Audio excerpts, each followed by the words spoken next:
I'm excited to obviously tell my story. It has had multiple ups, multiple downs, but I finally feel like I'm at such a place of peace in my life and I'm finding clarity and direction through getting reintroduced to the Lord, which is obviously a huge part of my story and a huge part of how we got connected. But I was raised super, super strict Catholic. I went to Catholic school. I wore the uniform. I did all of the things back in Florida, where I grew up for most of my early years. And then when we moved out to Arizona, my parents, there were really no Catholic schools that were super convenient. We moved up to a very small town north of Phoenix, and there were no Catholic schools at the time convenient. So my parents made the decision to put me in public school.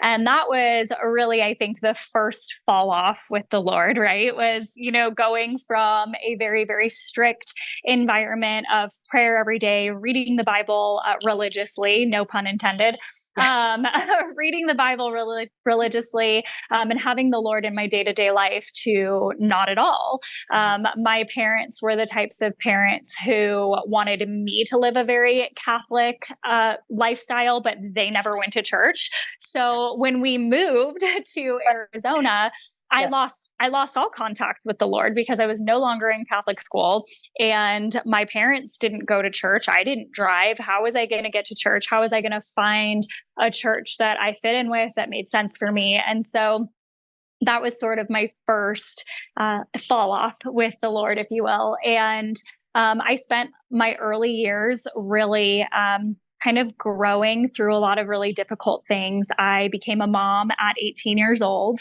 I had to kind of give up my dreams of going to college to focus on being a parent, to focus on building a career. And I think in all of the chaos and crazy of being a very young mom, trying to build a career and something that I knew would be stable, I knew one thing was certain was I didn't want to fall into a category of every other teen mom that just kind of never makes a name for herself. I knew that I didn't want to do that.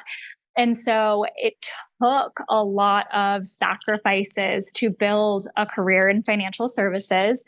And we'll get more into that into the story. But it took a lot of sacrifices, a lot of time away from my family, and a lot of time away from God and from the Lord. And I am very quick to say that although I would have still considered myself somewhat in touch with my faith, I had lost, I was not praying. I was not doing any of that. But I did build an incredible career. I built a very, very lucrative career in financial services before I was 30 years old. And I got married. I had additional children. That's all a very important part of the story too. But I ended up getting married. I ended up having two more children, both of which are on the autism spectrum. And I then, right at the start of COVID, my marriage failed.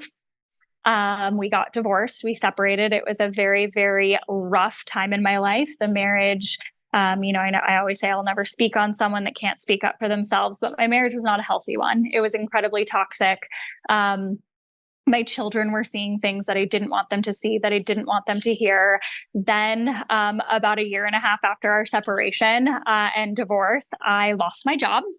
And then we lost our home. I had to sell my home as part of my divorce. And then I had a car repossessed, and because I had lost my job and I couldn't pay the bills anymore. And I'm sitting there going, oh, what is happening? I am literally losing control. I'm losing everything.